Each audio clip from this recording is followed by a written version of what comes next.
My framework is just simply this. It says there are some things that work and some things that don't work. I just want to do what works. You know, see, if I have a policy that says I'm only going to go this far, and if you don't respond to me, that may be a good policy, but it doesn't work. I mean, because then what could happen is I could be in a work environment and half the people that I work with, I've just written them off because they don't follow my rules. It doesn't work. And then pretty soon I start feeling like I'm ostracized and everything. Well, probably I am because how I'm doing the situation. Do I want to turn it around? It's easy to look at somebody else and judge them. What's really hard is to look at yourself and say, how can I be more open and accepting? And how can I look at things through this other person's eyes? And how could I maybe help them to see things a little bit differently? And maybe I could look at their positive intent instead of their behavior, and instead of interpreting their behavior as according to my rules, maybe I could look at their behavior in a different way, try to go to their positive intent, so that in a respectful way I can talk to them and get them to see that they don't need to behave that way. I mean, that's complicated, that's hard. But see, if you lose your respect, then you don't care. Why should I care to go do that? Because, you know, it feels good to not like somebody when they've done something wrong to you. Yeah, you know, they're wrong, I'm right. It feels good, I'm right, they're wrong. But not really. You got an ecological situation that needs your help. So I'm going to go back to this thing this preacher told me one time. God puts you in a fix to fix you. If you fix the fix before you're fixed, God will put you in another fix to fix you.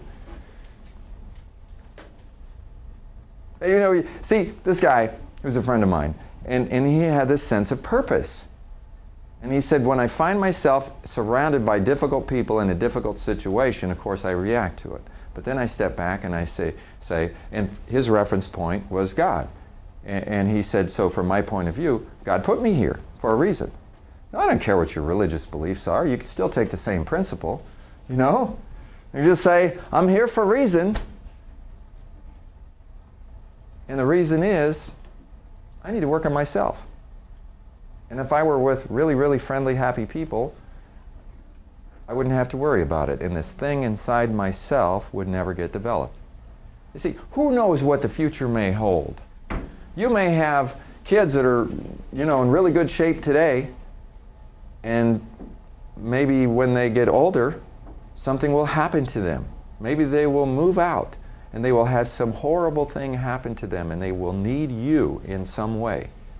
And the situation you're in right now is developing you and getting you ready for that event so that you can handle it. You see, I know that 10 years ago, 20 years ago, I was not equipped to handle many of the conflict situations that I'm equipped to handle today. Why? Because I've had a lot of practice. And I've learned techniques and stuff that I didn't know, I didn't even know existed. And I would have acted in a given situation, I would have acted this way, but now I don't. I act in a different way. And what I'm constantly finding, because when I was married the first time, I didn't know anything, you know, and I really blew it, and then I got divorced. And in my current marriage, I still have a tendency to go back to old behaviors. And if I didn't have some new behaviors and some new things, I'd probably be destined to just do the same things all over again. And I'm constantly finding myself in situations where I react, and I kind of remember what I would have done at that point. I would have just gone up and said, oh, forget about it, and left the room. And now I don't do that anymore, you know? You know, I've kind of learned how to calm myself down, and I have this thing that I do, and in one of the classes this week we were talking about it, first position, second position, third position. So first position is you're looking at the situation through your eyes. Well, through your eyes, you know, she's wrong. I mean, you know, she says she's wrong and I'm right. Okay? But, and that makes me, she's not listening to me, so no point in having a conversation, I'm just leaving. Now, that's how it used to be. But now what I do is right in the middle I recognize, oh, okay, switch, second position. I actually go through like this little internal simulation and I look at me through her eyes. And I see this very intense person who thinks he's always right, who's pushing his own way and debating everything and not even listening to her at all. Won't calm down, won't sees no validity in her feelings at all. I'm seeing it. I'm seeing it. And I go, wow, that's who she's looking at right now. And then I do this third position thing, and that's like imagining there's a camera on the ceiling, right? And I switch, and I'm looking down through that, and I say, look at the two of us. Look at us. Look how we're talking to each other. Look at what's going on. This is crazy. Over what? Over this little thing right here? You know, and then all of a sudden it kind of breaks something in me. It's like this thing, and it just... And then sometimes I have the ability to just come back in the conversation in a different way. Wow, I never knew how to do that. So it's like a technique. It's a thing. I never knew how to do that before. And I never know when I'm going to be in a situation where I could use that.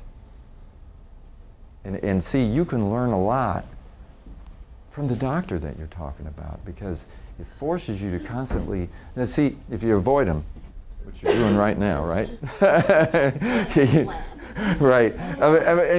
I mean, you'll learn something. You learn how not to trigger this person. I mean, sometimes avoidance is a good strategy.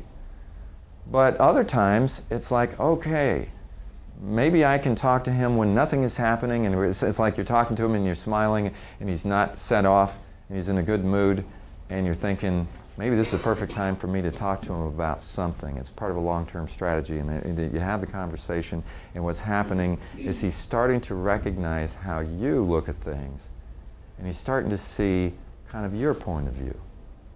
And then over a period of time, you have this conversation, and what you start to notice is in situations where he would have triggered, first of all, you know what his triggers are, so you're not pulling his triggers.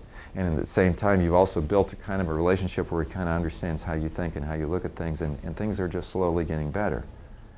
And now you're gaining more respect for him and things like that. And it's like you're learning lessons. You're learning really deep lessons, and these are the lessons that it affords to you by putting you in the middle of difficult people. Now, if you frame it one way, it's like, these people I have to work with. You frame it another way and say, wow, I got exactly what I need to learn this stuff. And then you start to look at it in a different way. And it forces you sometimes to look at people in a different way. So the very person that you lost respect for, and for those of you who've been in my classes before, I often say, forgive other people for not being you. Because the power of forgiveness is huge. I'm not saying forgive their behavior, because their behavior is not ecological. Don't forgive that. Forgive the person.